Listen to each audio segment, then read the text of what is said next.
નમસ્કાર મિત્રો, form feed YouTube ચેનલમાં આપ સૌનું હાર્દિક સ્વાગત છે. તો આપણે ઘણીવાર બેંકમાં જતા હોઈએ છીએ અને ત્યાં આપણને ઘણીવાર ચેક ભરવામાં મુશ્કેલી થતી હોય છે, અથવા તો તમે આજુબાજુ પણ કોઈને જોયા હશે કે જેમને ચેકની અંદર ડિટેલ કેવી રીતે ભરવી એ અમુક બાબતે કન્ફ્યુઝ થતા હોય છે. તો આજે આપણે આ વિડીયોમાં કોઈ પણ બેંકનો ચેક કેવી રીતે ભરવો એના વિશે ડિસ્કસ કરીશું. તો આજે આપણે એસબીઆઈ બેંકનો ચેક ભરીશું, પરંતુ આવી રીતે જ તમે બીજી બધી અન્ય બેંકનું પણ ચેક ફિલઅપ કરી શકશો. અને આ આપણે ગુજરાતી તથા ઇંગ્લિશ બંને ભાષામાં ભરીશું, જેથી તમને કોઈ પણ પ્રકારનું કન્ફ્યુઝન ના રહે. તો વિડીયોના એન્ડ સુધી જરૂરથી જોજો અને તમારા મિત્રોને પણ શેર જરૂરથી કરજો. તો આ છે સ્ટેટ બેંક ઓફ ઇન્ડિયાનો ચેક. જનરલી બધા ચેક આ ટાઈપના જ હોય છે.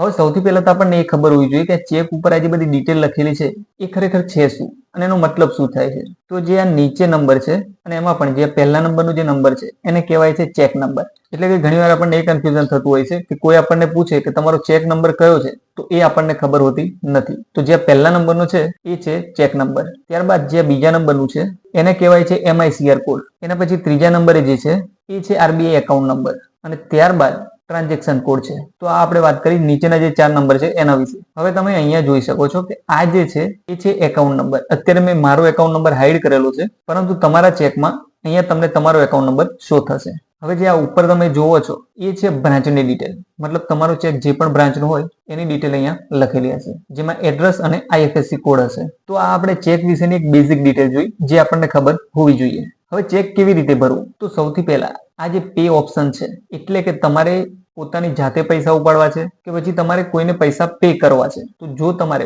જાતે પૈસા ઉપાડવા હોય તો અહીંયા સિમ્પલી તમારે આવી રીતે સેલ્ફ લખવાનું રહેશે. સેલ્ફ એટલે કે પોતે. તો જો તમારે જાતે પૈસા ઉપાડવાના હોય તો આ રીતે તમે સિમ્પલી સેલ્ફ લખી શકો છો. પરંતુ જો તમારે કોઈને પૈસા પે કરવા હોય તો આ રીતે તમારે એમનું પૂરેપૂરું નામ લખવાનું રહેશે કે તમે આ વ્યક્તિને પૈસા પે કરવા માંગો છો. ત્યારબાદ ઉપર તમે જે પણ ડેટે ચેક લખો છો એ ડેટ લખવાની રહેશે અને ડેટની ઉપર લખેલું હોય છે કે આ જે ડેટ છે એના પછી આ ચેક 3 મહિના માટે વેલિડ રહેશે. મતલબ કે હું 11/8 જો આ ચેક લખું તો 11/11 સુધી જ આ વેલિડ રહેશે.